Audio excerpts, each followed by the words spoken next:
much. Okay.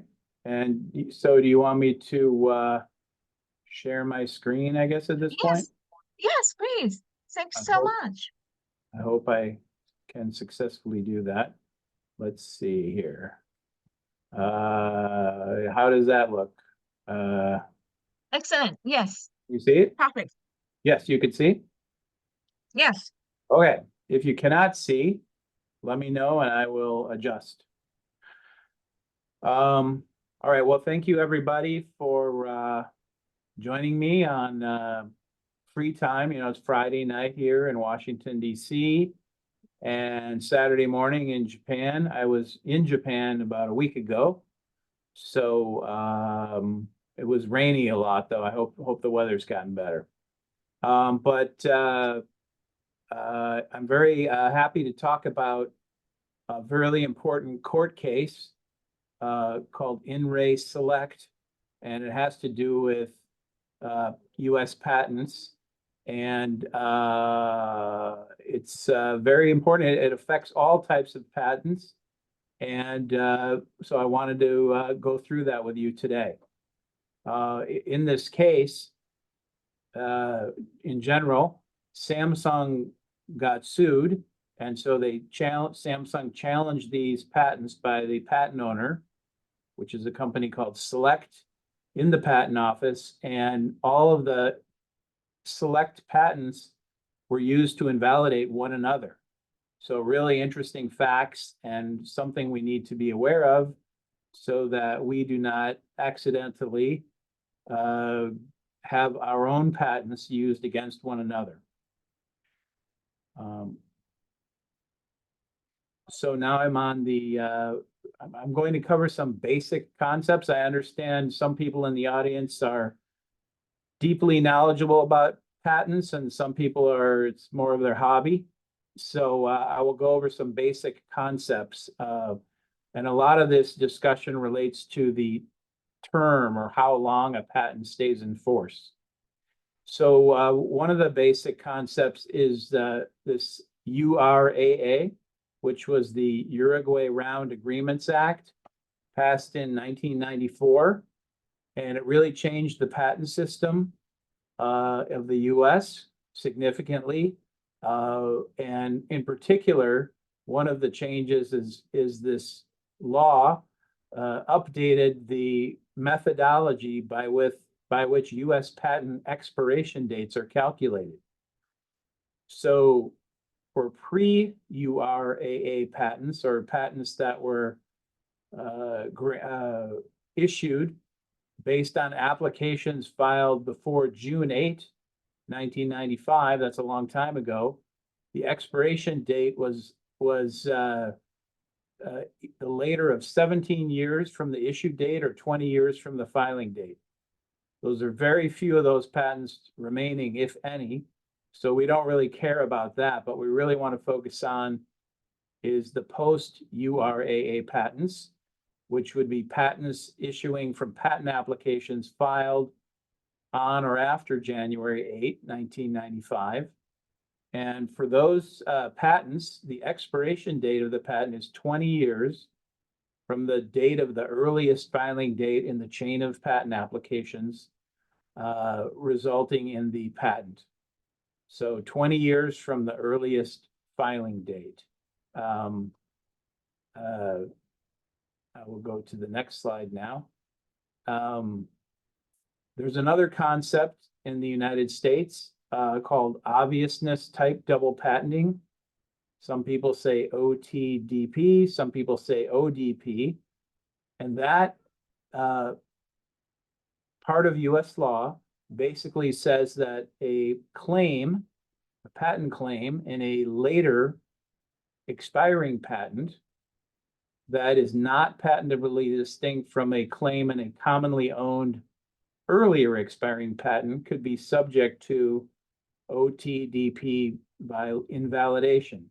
Basically, that says if there are two patents, is that a question or timing there? I heard a bell, but I don't know what that means. No, someone just joined, so. Oh, great. Okay. I'll ignore all future bells. Welcome, thank you.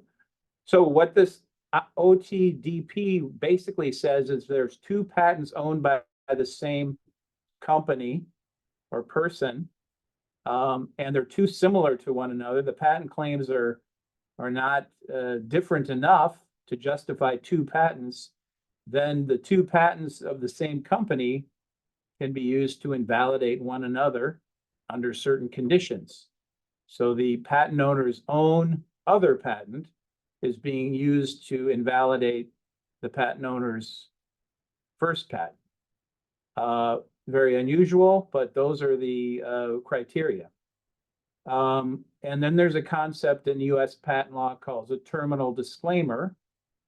And that is a statement by the owner of the later expiring patent disclaiming the patent term extending beyond that of the earlier expiring patent.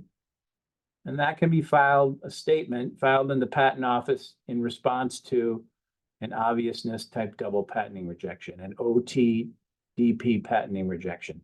And these terminal disclaimers may be filed before or after the patent issues, but not after the patent expires.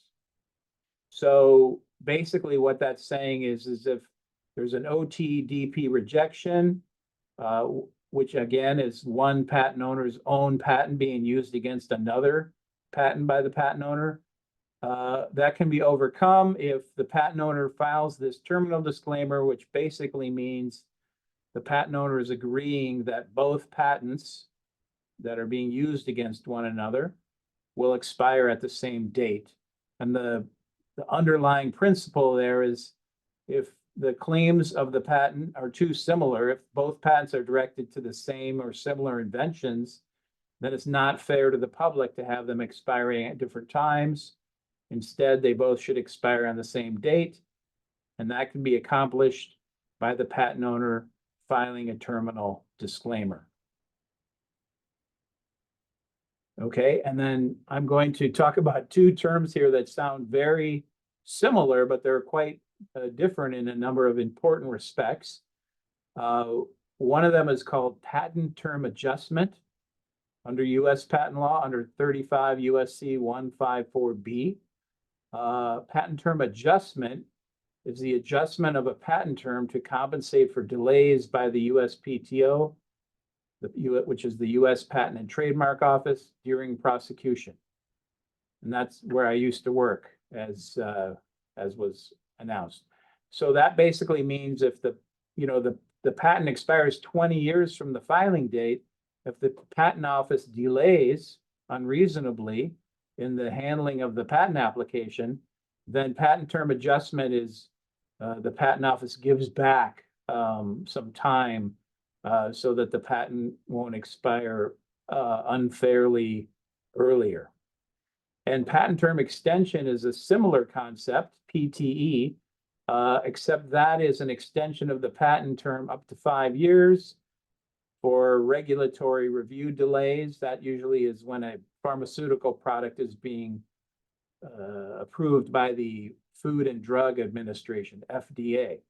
So both of those concepts give back to the patent owner patent term that was lost due to delays, but PTA is automatically given back for patent office delays. PTE must be requested, and if the request is successful, the patent term is given back for regulatory or Food and Drug Administration delays.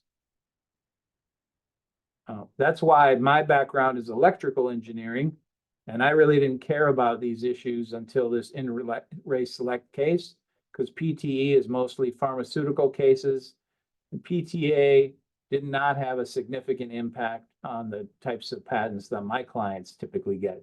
But now, in view of in-ray select, PTA has become extremely important for reasons I'll explain tonight. Okay, and then this slide just sort of talks about how do we determine the expiration date of an issued US patent. Well, the US Patent and Trademark Office provides a patent term calculator tool that we can go there and type in the information, and the patent office will tell us basically the the expected date of the patent will expire. Generally, we add 20 years to the earliest filing date for a post URAA patent. And then there's adjustment for PTA or PTE if it's relevant, as I mentioned, or terminal disclaimer, or maybe some other type of modification. That's how we determine whether a US patent is expired or not. Okay, so these are 4 US court cases, all decided by the US Court of Appeals for the Federal Circuit here in Washington, D.C. I'm sitting here in my office at 1500 K Street. If I took a baseball and threw it, I could probably hit that court, the US Court of Appeals for the Federal Circuit. It's between here, my office, and the White House, just down the street. And that is the court in the United States where all patent appeals go here in Washington. So that probably is the most important patent court in the United States and handles the most patent decisions. Of course, we have the US Supreme Court that can overrule the Federal Circuit, but the percentage of patent cases that go to the Federal Circuit is the highest in the US. So these are 4 court cases, and you'll probably note they all relate to pharmaceutical companies. And I have slides that go into some level of detail about what these cases are about and talk about. But what I'll try to do for the sake of saving time is briefly cover the first 3 cases and let you know sort of the most important takeaways from those. And then we'll devote the rest of our time on this In Re Select case, which happens to be the most important case for purposes of this lecture. But I will give you, I wanted to talk about the Merck, Gilead, and Novartis cases because they provide important background for the legal reasoning that the Federal Circuit used in the In Re Select case. You'll note that the In Re Select case was decided August 28, 2023. That's actually my birthday. I got some better gifts than that one, but that's the day it came down and we just have to deal with it. So here we go. We're going to talk about Merck, Gilead, Novartis, and then we'll talk about In Re Select. Okay, the Merck case, 2007, dealt with PTE, not PTA. PTE under 35 USC 156. And again, that PTE relates to delays before the FDA, not the patent office. And tonight, I'll use the convention challenged patent is the patent that is being attacked, for lack of a better word. There's an attempt to invalidate the challenged patent. And then when I say reference patent, that is the patent that's being used against the challenged patent. So that's the terminology I'll use tonight, and I think that's what the courts use as well. So in this case, there was a challenged patent owned by, I guess it would have been owned by, I'm not sure which party right off the top of my head, but there was a challenged patent and there was a reference patent, both owned by the same company. And these patents related to a drug product used to treat glaucoma, which is an affliction of a person's eyes that causes them trouble with their sight.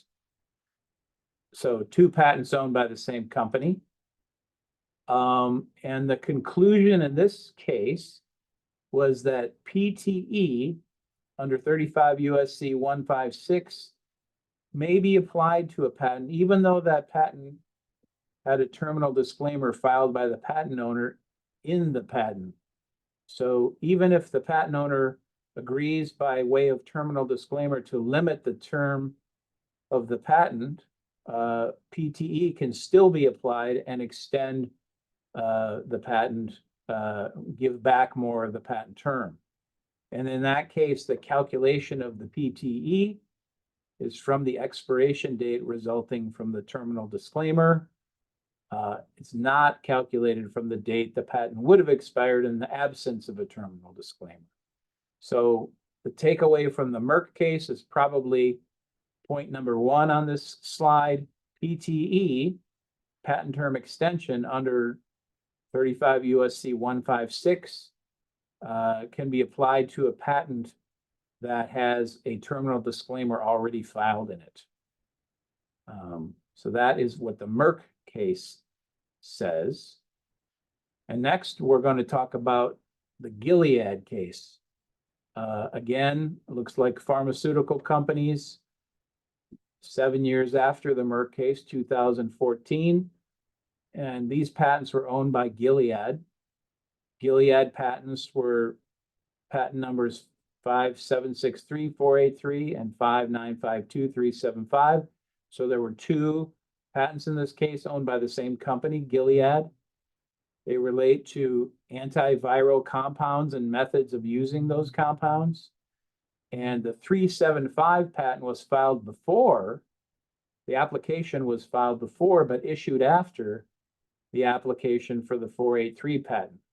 So the 375 patent spent more time in the patent office being examined. And during the prosecution of the patent, 375 patent, Gilead filed a terminal disclaimer in view of the 483 patent, but Gilead did not file a terminal disclaimer in the 483 patent over the 375 patent. So a terminal disclaimer was filed in the 375 case, but not in the 483 case. And this slide is probably the good summary for Gilead, slide page 11. It says the Federal Circuit found that the 375 patent could be applied against the 483 patent under the obviousness type double patenting rejection. And these 4 points that I'm going to tell you now are very important. It says a patent that issues after but expires before another patent can be applied against the other patent under OTDP. So what the court said in Gilead, the focus for obviousness type double patenting should be not be on the issue dates of the patents, but instead the focus is on the relative expiration dates. That is what is controlling. So this case is very important in that it focuses on the expiration dates rather than the filing or issue dates. And this case said that the reference patent must expire before the challenge patent in order to support the OTDP rejection, obviousness type double patent. So we have to look at whether, if we have two patents by the same company, we want to see if one can be used against the other under OTDP. We look at the expiration dates, and the OTDP rejection can only be made if the reference patent expires before the challenged patent. And finally, the third case that I'd like to discuss before we get into In Re Select is the Novartis versus Ezra case. That's 2018. That also involved PTE. So all three of these cases that I've talked about so far are PTE, patent term extension, pharmaceutical cases in front of the FDA. In this case, the challenged patent was the 229 patent, and the reference patent was the 565 patent. And these patents related to drug product used to treat multiple sclerosis. And in this case, excuse me, the Federal Circuit considered whether the 229 patent is invalid because of the PTE it received that caused the 229 patent to expire after the 565 patent. So in that, what that's saying is PTE was granted to change the term of the patent, and changing the term of the patent changes the expiration date. And so the application of PTE caused the 229 patent to expire after the 565 patent, changed the which patent expired first. And the Federal Circuit looked at the Merck case, and it said OTDP does not invalidate a validly obtained PTE in this situation.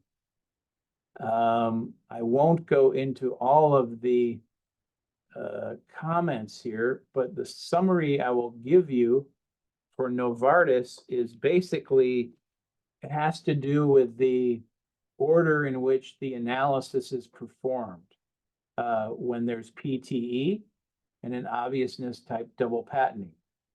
So Novartis said that in looking at a PTE situation, the obviousness type double patenting should be analyzed first, and then PTE should be applied after that. And that order is very important because it could impact whether or not, in fact, there's an obviousness type double patenting rejection possible.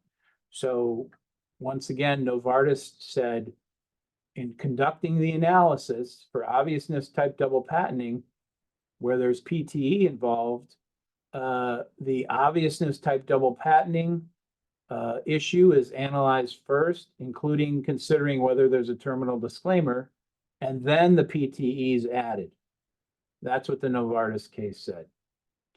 So now, after this leading up, we're going to talk about the main case today. That's very important. And it's PTA under 35 USC 154, the in-race select case. And as I mentioned, this was issued by the court just last year, less than 1 year ago. And this case is very, because it's PTA, it will affect all patents. The other three cases are PTE. Those will only affect cases really that have to go through FDA review, pharmaceutical patents. But PTA has to do with, again, patent office delays. So PTA potentially affects every single US patent. And so it's very important, impacts everybody. And the way that it was decided is very interesting and potentially very impactful. So in race select case, again, the extension was PTA under 35 USC 154 for delays in the PTO. There were 4 challenged patents: 742, 369, 626, and 621. And they all claim priority to a single US patent, the 255 patent. So the 255 patent was filed first by Select. That's the name of the patent owner. And all of the other patents, 742, 369, 626, 621, were either continuations or CIPs or divisionals based off of that original 255 patent. They're all in the same family. They're all owned by the same company, in-race Select. And these all relate to personal digital assistant devices, which I guess now have been replaced by cell phones, smartphones, or phones. So again, the first 3 cases were pharmaceutical. This case is, handheld smartphone type devices. And this case is PTA. The other cases were PTE. So what happened here? Well, what happened was that, let me check one thing. Select sued Samsung for patent infringement, and Samsung filed requests for re-examination in the patent office, US Patent Office, against all 4 of the asserted patents. And the basis for the re-examination request was that all the 4 of the patents were of the owned by Select. Samsung argued that all four of those patents invalidated one another under OTDP, obviousness type double patenting. So one important fact in this case was that the challenge patents owned by Select were each granted Section 154 patent term adjustment, PTA, due to USPTO delays during prosecution. So each of the challenge patents, the term was extended by PTA because the patent office had certain delays during their prosecution.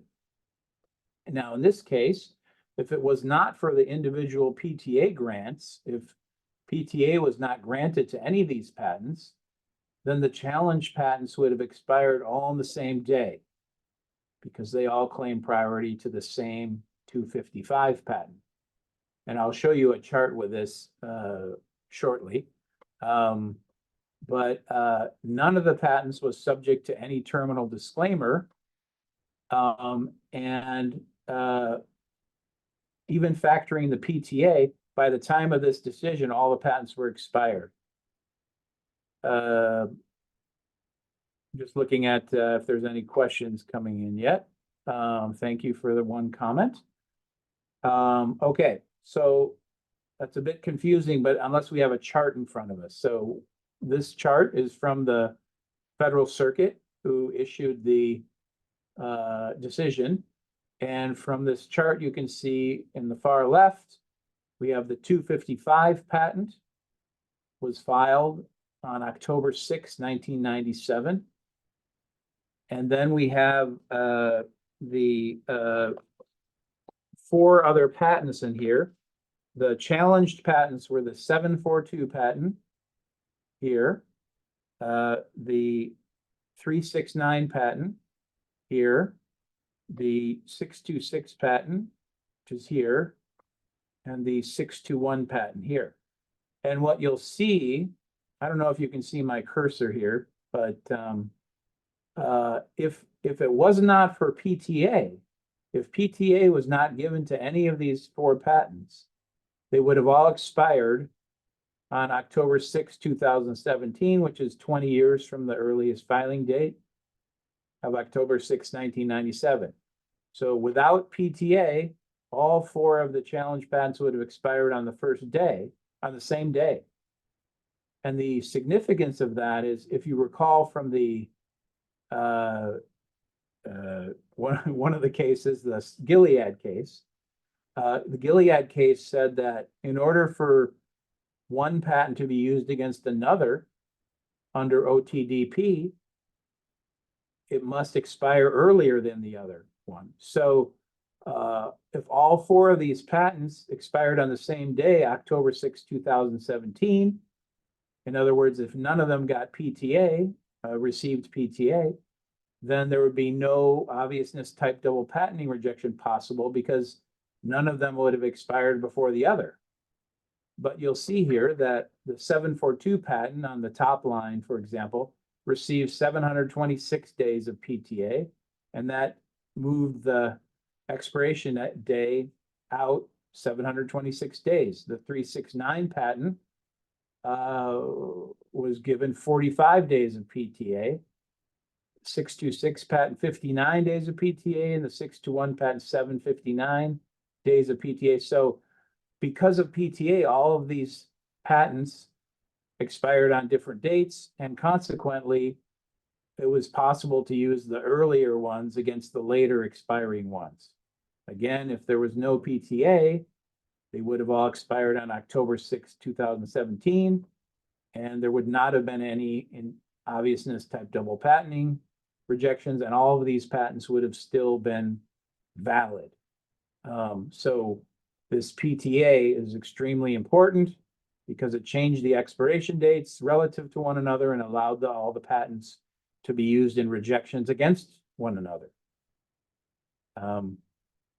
So as I mentioned, in Select sued Samsung for infringing the challenge patents. Samsung requested ex parte re-examination of the challenge patents. That means Samsung argued that all 4 of the challenge patents were invalid. And they argued that not in the court, but they argued it in the patent office via the ex parte reexamination procedure. And interestingly, OTDP was not raised by the examiner during prosecution of the challenge patents, but in the reexamination request, the basis for alleged unpatentability was all 4 of the patents. For all 4 of the patents was OTDP. And you might wonder why didn't Samsung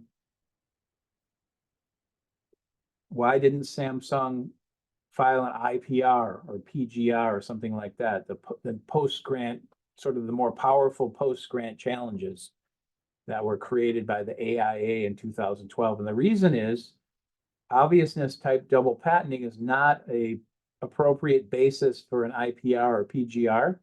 It's not found in the statute.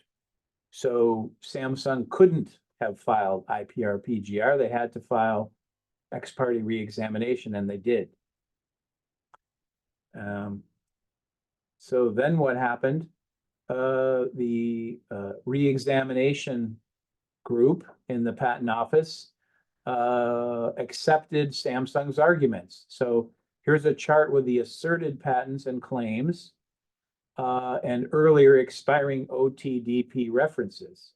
So the 4 challenge patents are the ones listed in the far left column, and the 4 reference patents used against them, respectively, are in the far right column. And interestingly, you'll see like the 369 patent and the 626 patent. In some cases, it's the reference patent being used against another patent. And in some cases, it's the challenged patent being attacked by another one. So again, Samsung is using all of these using all of Select's patents against each other. The only basis for invalidity that Samsung raised was obviousness type double patent using Select's own patents against Select. Very interesting fact pattern. Okay, so the reexamination examiner found that all 4 of the challenge patents were invalid for obviousness type double patenting. And Select appealed to the board. They appealed to the PTAB, the Patent Trial and Appeal Board at the U.S. Patent and Trademark Office.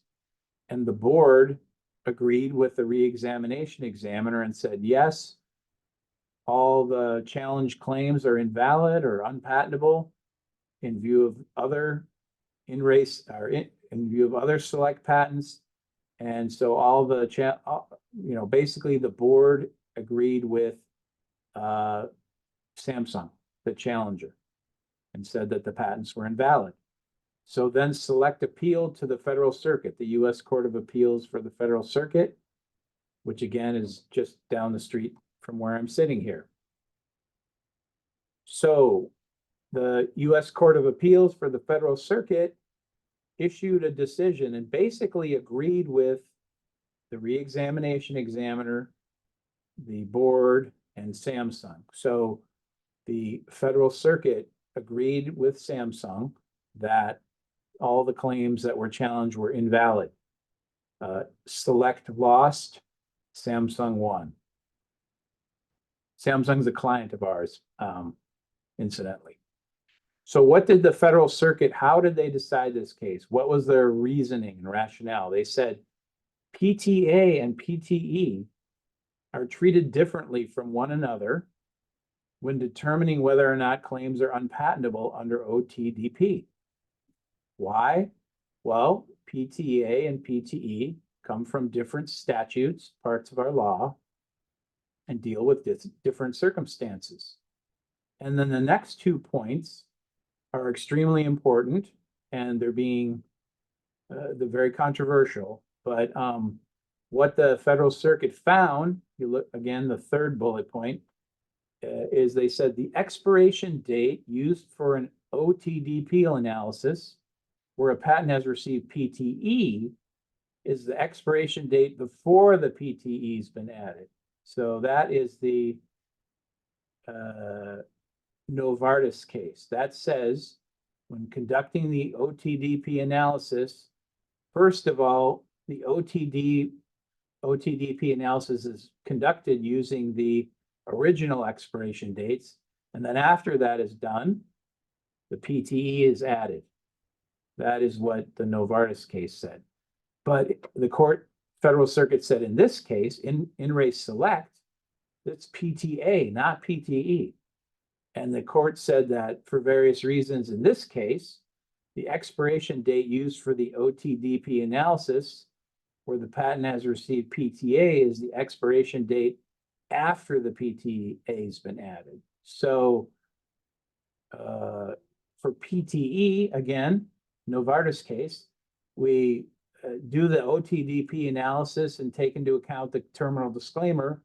And then after that's done, add the PTE to determine the expiration date. But in the PTA, as in the in re select case, the order of the analysis is the court said the PTA should be added first, and then there's an analysis of whether there's OTDP or terminal disclaimer applications. So the order of the test is extremely important. If the PTA was added after the OTDP analysis, in this case, then select would have won. But because the Federal Circuit said that PTA is added first, and then the analysis is conducted, Samsung won. And again, why did Samsung win? Because if PTA is added first, then that makes all of the patents have different expiration dates. And if they have different expiration dates, then OTDP can be applied. If the OTDP was conducted first, at that time, all of the expiration dates would have been identical, and then there would be no rejection. And then PTA added. But because PTA was added first in the chart you saw earlier,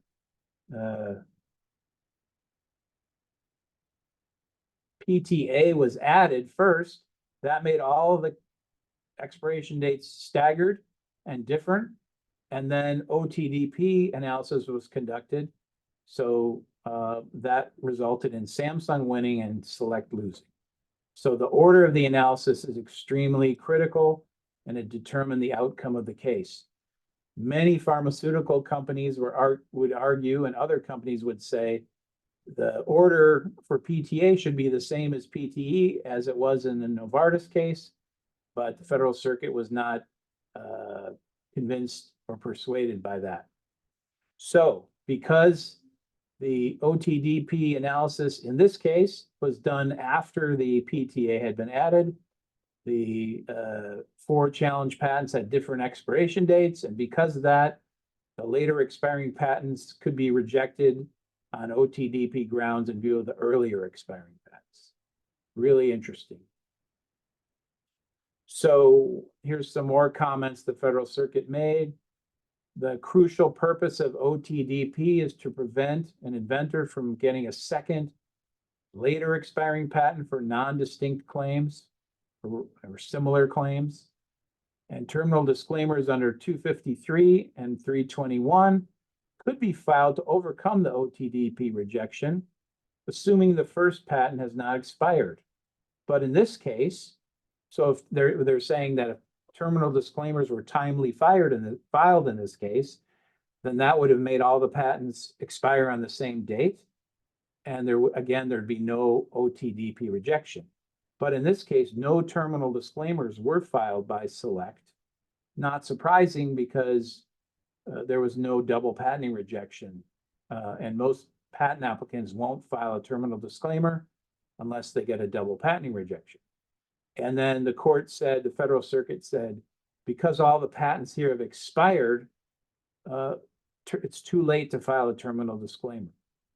So in US patent law, a terminal disclaimer can be filed during prosecution of the application before the patent issues. And actually, they can be filed after the patent issues. but they cannot be filed after the patent expires. So in this case, all 4 of the patents were expired and terminal disclaimers could not be filed. If terminal disclaimers had been filed, then the patents would still be valid because they would have all expired on the same day. Okay, the Federal Circuit said Merck and Novartis together established that OTDP for a patent that has received PTE should be applied based on the expiration date before PTE is added. But in re select, the Federal Circuit for the very first time decided how PTA interacts with OTDP. That's why this case is so important. It's the first time the Federal Circuit has analyzed the overlap between PTA and OTDP. In the past, all the cases were PTE and OTDP.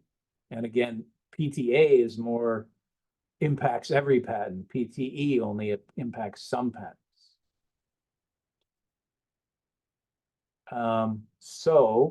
Again, the Federal Circuit said the OTDP analysis must be performed on patents that have received PTA based on the expiration date, including the PTA. In other words, after PTA has been added. And it said OTDP continues to apply where 2 patents that claim the same invention have different expiration dates, including, as in this case, where the different expiration date is due to a grant of PTA. And so they said under 35 USC 154, no patent, the term of which has been disclaimed beyond a specific date may be adjusted under this section beyond the expiration date specified in the disclaimer. So again, for PTA, the order of analysis is to add the PTA and then conduct the OTDP and terminal disclaimer analysis. We add the PTA first, then we do the analysis. That's different than Novartis. It's the opposite if it's PTE. So it's interesting, terminal disclaimers, the Federal Circuit said, in this case, Select had the opportunity to file terminal disclaimers during prosecution and even during the ex parte reexamination proceeding. But they didn't. Select did not file terminal disclaimers. And the examiner could have rejected the claims under double patenting, but did not. So it seems a little unfair to Select that they were expected to file terminal disclaimers when most patent attorneys would never file a terminal disclaimer unless a double patenting rejection was issued. Well, at least prior to this case. Maybe now some of them will. And the Federal Circuit said, in any event, OTDP concerns can arise when the PTA results in a later expiring claim that's patently indistinct. So basically, the Federal Circuit said, it seems unfair that Select is being punished for not filing terminal disclaimers, but that's the law, and that has to be applied. Okay, and again, if terminal disclaimers had been filed, then the provisions of 154 would have come into play. But terminal disclaimers were not filed, and they cannot now be filed because the challenge patents have expired.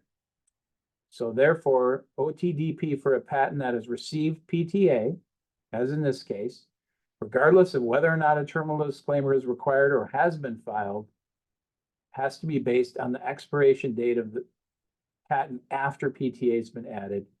And so the Federal Circuit said the board was correct, the examiner was correct, and Samsung was correct. All 3 are correct, and therefore all the claims were unpatentable under OTDP.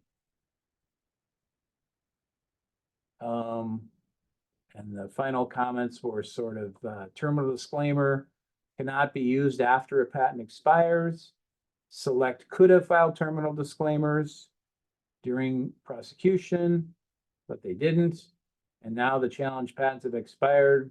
So that option is gone. And again, the board's decision was upheld. So this is my final slide, really. I actually have another slide pack that I did not provide, but I wanted to kind of go over and say, okay, what happens now with this case and what are the ramifications? So for one thing, Select, after this decision, August 28, 2023, Select requested the Federal Circuit to reconsider its decision en banc. En banc or en banc means with all of the Federal Circuit judges involved, and if that happens, the Federal Circuit could have reversed itself. But the en banc request or petition was denied. So the Federal Circuit at this point is done with this case. It's possible Select could petition to the US Supreme Court. I believe that the date for doing that is this month. I think it's April 18th. So it'll be very interesting if Select requests the Supreme Court to hear this case. And then if Select makes that request to the Supreme Court has the option of either hearing the case or not.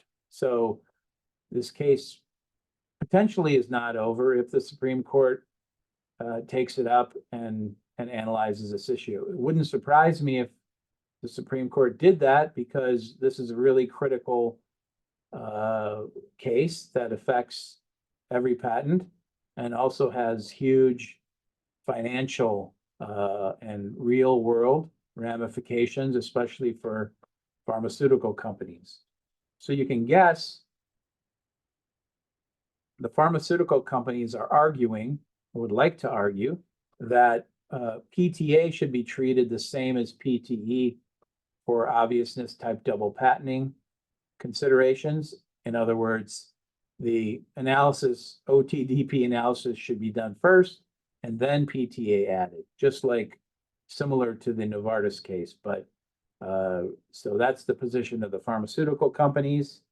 The other, so that's one issue, is one strategy that we're telling our clients, we need to keep monitoring this case and see what happens. Maybe the Supreme Court will overrule the Federal Circuit. But another important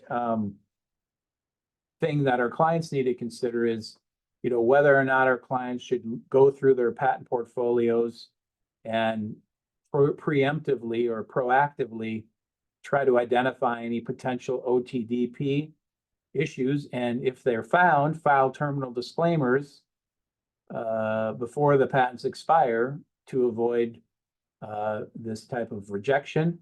Of course, filing terminal disclaimers will make the patents expire earlier, but on the other hand, it could preserve their validity if those patents are in danger of being invalidated in view of one another under OTDP. Another strategy clients might want to, that might be expensive to review everyone's portfolio and go through all their patents. So another strategy might be, prior to asserting any patents against a competitor in litigation, go back and make sure to check there are no obviousness type double patenting issues in view of in-ray Select. And again, if there are issues, one option would be to proactively file a terminal disclaimer so that all the patents in question expire on the same day and therefore cannot be invalidated in view of one another under OTDP.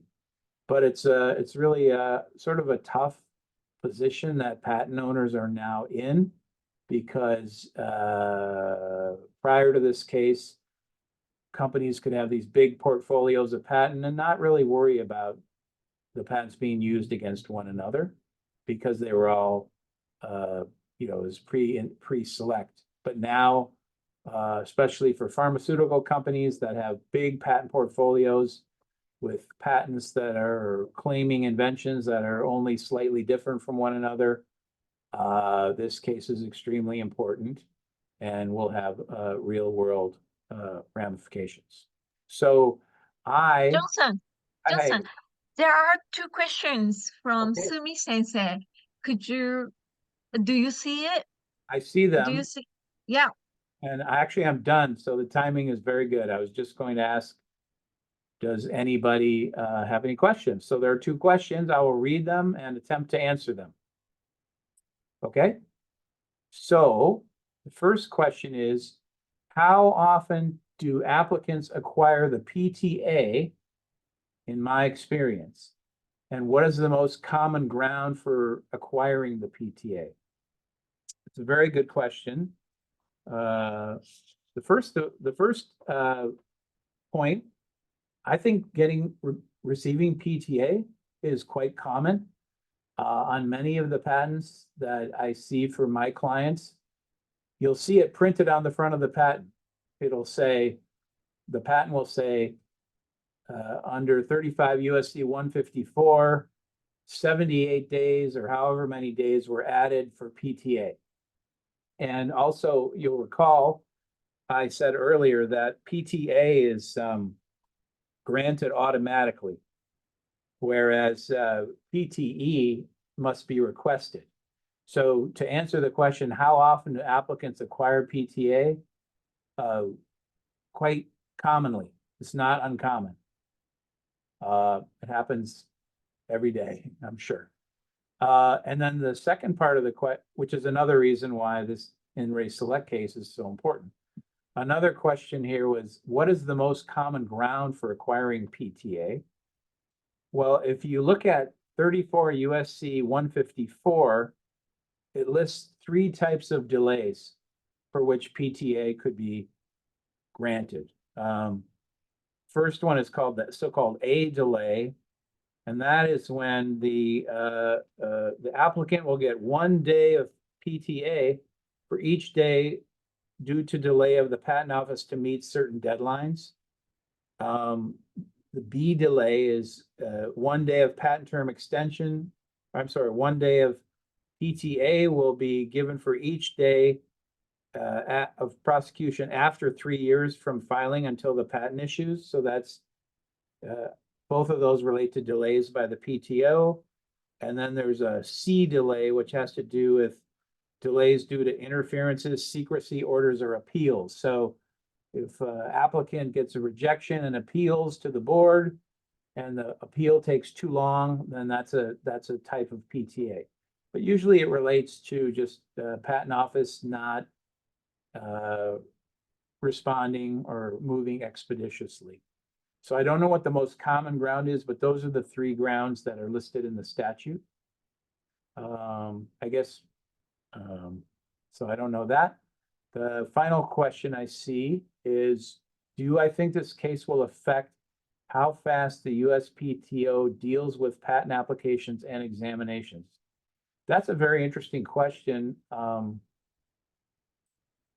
A pessimistic person might say the PTO doesn't care because it'll do what it does and then let the courts decide whether there's obviousness type double patenting issues. But on the other hand, just recently, maybe this week, the PTO raised the fees for certain types of activities, including filing continuations after a certain period.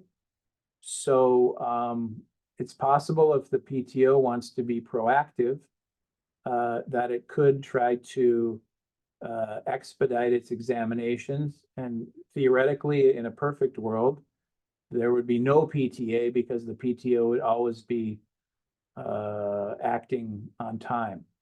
But as a practical matter, I don't know if there's much the PTO can do to speed things up more than it already has. I mean, the PTO is already committed to compact prosecution. So I think the PTO is already trying to do that, with limited success or some success. So my prediction would be, I don't know. I don't think this will impact how fast the PTO deals with cases. It could if it decided to be proactive. So those are very good questions. I hope I answered the questions. Are there any other questions?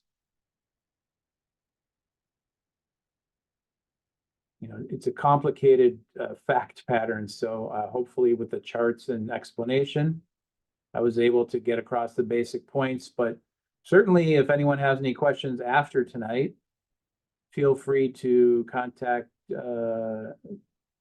Kitaoka or myself, and I'm happy to email you back or provide answers in writing.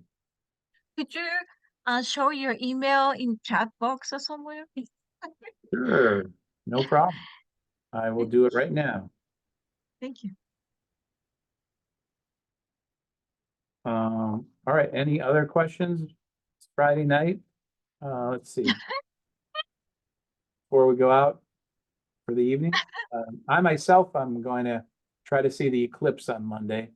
I don't know where yet, but hopefully that'll be successful. Oh, I have a question. You have a seminar coming up. I do. Yeah. Yes, thank you for that advertisement. Yeah, for those of you in Washington, D.C. area, on the third Wednesday of each month, we have a seminar, primarily with trainees or personnel from international companies, with staying here in Washington. Historically, a high percentage of them have been from companies based in Japan.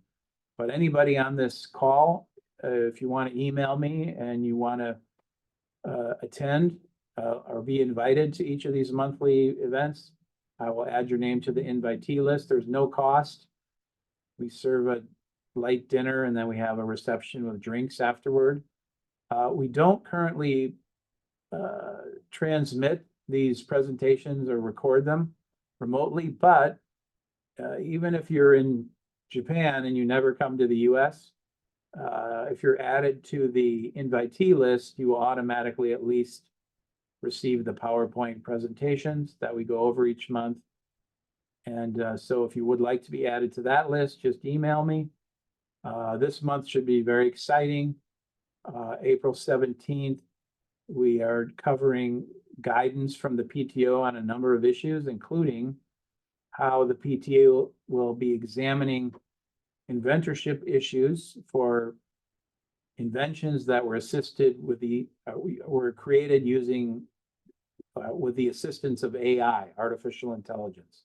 Very important. So again, there's my email. If you have any questions, let me know, or if you'd like to be added to the invitee list for our seminar, let me know. There's no cost, and I think you'll find it to be interesting information.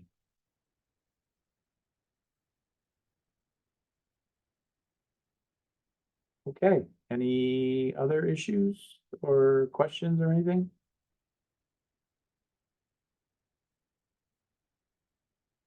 Can you still hear me? Maybe? Yeah. Thank you so much. I think participants can email you with any questions they have. And I look forward to seeing you at your office with, sake and wine. We will definitely have sake and wine, for sure. So thank you, everybody. I'm going to log off now, I guess. Take care. Bye-bye. Thank you. Have a nice day.